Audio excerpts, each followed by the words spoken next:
তো আজ আমি যে মুভিটাকে নিয়ে কথা বলতে চলেছি এই মুভিটা উড়িষ্যা ইন্ডাস্ট্রির এবং উড়িয়া ইন্ডাস্ট্রিতে যখন পাঠান রিলিজ করেছিল সেই সময় উড়িষ্যাতে যে বিজনেস করেছিল সেই বিজনেসের রেকর্ডকেও ভেঙে দেয়। শুধু তাই নয়, উড়িষ্যার এতদিন পর্যন্ত পুরো ইন্ডাস্ট্রির যত বই হয়েছে এবং তার যত ব্যবসা হয়েছে সেই সমস্ত রেকর্ড সে ভেঙে দিয়েছে। এমনকি এই মুভির গল্প করণ জোহর পর্যন্ত এই মুভির গল্পের যে সত্য আছে সেটা কেনার চেষ্টা করছেন। তো আমি কোন মুভি নিয়ে কথা বলছি তার আগে একটা কথা বলি, এই মুভিটার যে গল্প সেই গল্পটা নিয়ে যদি বাংলা ইন্ডাস্ট্রি কোনো রকম মুভি করার কথা চিন্তাও করে তাহলে কিন্তু এই মুভিটা এখানে চলবে বলে আমার মনে হয় না। তার সবচেয়ে বড় কারণ হলো উড়িয়া মুভির যে দর্শক এবং আমাদের বাংলা ইন্ডাস্ট্রির দর্শক কিন্তু আলাদা। শুধু উড়িয়া বলে না, প্রত্যেকটা ইন্ডাস্ট্রির দর্শক এক রকমের আর আমাদের বাংলা ইন্ডাস্ট্রির দর্শক এক রকমের হয়ে গেছে। এখানকার বিভিন্ন পরিচালক এবং বিভিন্ন কি বলবো এখানকার ইন্ডাস্ট্রির যেভাবে কাজ করে এসেছে এতদিন ধরে সেই কারণের জন্য দর্শক বিমুখ হয়ে গেছে। আর এখন এটা একটা খুব চর্চিত জিনিস।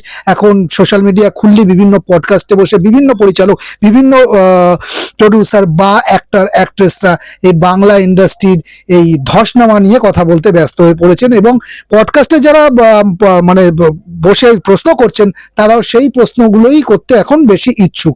তো আমি আজকের যে মুভিটা নিয়ে কথা বলছি সেই মুভিটা হচ্ছে উড়িয়া ইন্ডাস্ট্রির একটা মাইল ফলক মাইলস্টোন মুভি বউ ভুট্টু ভুট্টাকে নিয়ে। তো বউ ভুট্টু ভুট্টা মুভিটা কেমন হলো তারই একটা ওভারঅল রিভিউ দিতে চলেছি। তো তার আগে উড়িয়া মুভির এই মুভিটা কিন্তু কোনো রকম হিন্দি ডাবডে বাংলা ডাবডে নেই। তো আপনাকে দেখতে গেলে তো সরাসরি উড়িয়া ল্যাঙ্গুয়েজই দেখতে হবে উইথ সাবটাইটেলের সাথে।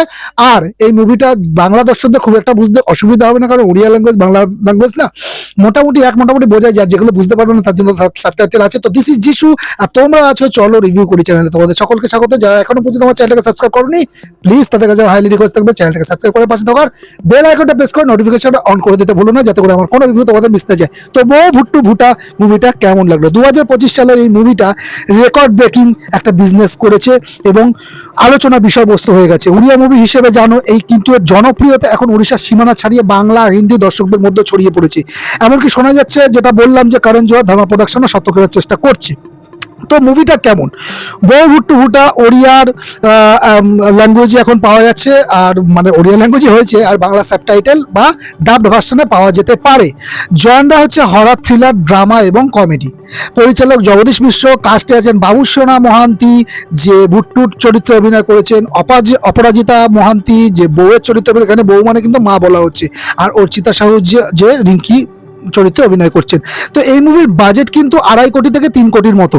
আর বক্স অফিসে শুনবেন এই মুভিটা কত আয় করেছে?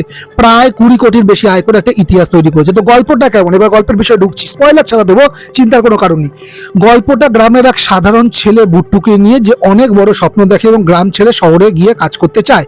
কিন্তু তার মা রত্নামালা, যাকে সবাই বউ বলে ডাকে, একজন গুণিন বা তান্ত্রিক ঘরানার মানুষ। একদিন রাতে হঠাৎই বুট্টু এক আত্মার কবলে পড়ে। এরপর থেকে শুরু হয় ভয়ঙ্কর সব অতিপ্রাকৃত ঘটনা, সুপার ন্যাচারাল জিনিসপত্র শুরু হয়। এক মা কিভাবে তার ছেলেকে অশুভ শক্তির হাত থেকে বাঁচাবে সেটাই সিনেমার মূল বিষয়। পজিটিভ দিকে দেখো, প্রথমেই বলবো পারফরমেন্সের কথা। বাবুসোন মহান্তি এবং তার মা অপরাজিতা মহান্তির কেমিস্ট্রি ছিল দেখবার মতো, অনবদ্য। অপরাজিতা মহান্তের অভিনয় এবং তার গ্রাম্য যে লুকটা দেওয়া হয়েছে মুভিটাকে একটা অন্যই মাত্রায় নিয়ে চলে গেছে। সিনেমাটোগ্রাফি, মিউজিকের দিকে বলবো যে গ্রামের পরিবেশ এবং হরর সিনগুলো ভিজুয়ালি বেশ ভালো ছিল। গৌরব আনন্দের ব্যাকগ্রাউন্ড স্কোর গা ছমছমের ভাবটাকে ধরে রাখতে সাহায্য করেছে। আর এই মুভিটার যে কনসেপ্টটা দেখো, উড়িয়ার যে লোকগাথা বা কুসংস্কারকে যেভাবে আধুনিক থ্রিলারের সাথে মেশানো হয়েছে তা সত্যি প্রশংসনীয়। এবার আসবো কিছু যে জায়গাগুলো আমার নেগেটিভ রেখেছে। দেখো এই মুভিটা স্লো পেসিং বিভিন্ন জায়গায়। সিনেমার ফার্স্ট হাফ যেটা অনেকটা সময় নিয়ে তৈরি করা হয়েছে, যা অনেকের কাছে কিন্তু দীর্ঘদিন বলে মনে হতে পারে। আর এর যে ক্লাইম্যাক্সটা সিনেমা শেষটা কিন্তু তাড়াহুড়ো করে শেষ করা হয়েছে বলে মনে হয়েছে। আর একটু লজিক্যাল এন্ডিং আমি আশা করেছিলাম। আর এই মুভির যে গানগুলো খুব একটা প্রয়োজনীয় ছিল না। মুভির মাঝখানে কিছু গান কাহিনীর গতিটাকে আমার কেন যেন মনে হচ্ছিল থামিয়ে দিচ্ছিল।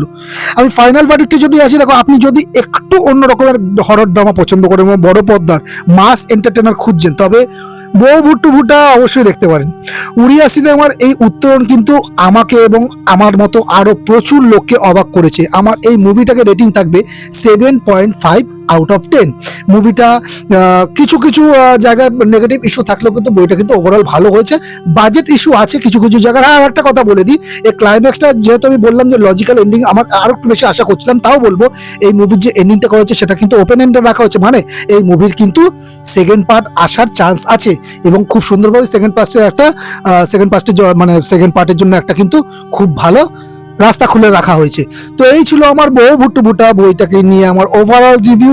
কারা এখনো পর্যন্ত দেখে ফেলেছে তারা আমাকে কমেন্টের মাধ্যমে জানাতে পারো তোমাদের ফিলিংস। আর এই ভিডিওটা যদি ভালো লাগে তাহলে একটা লাইক শেয়ার করে দিতে ভুলো না, আর সাবস্ক্রাইব না করে থাকলে সেটা প্লিজ করে দিও। তো দেখা হচ্ছে নেক্সট ভিডিওতে, নেক্সট মুভি রিলেটেড বা সিরিজ রিলেটেড কোনো রিভিউ নিয়ে। ততক্ষণ তোমরা ভালো থাকো, সুস্থ থাকো, দেখতে থাকো।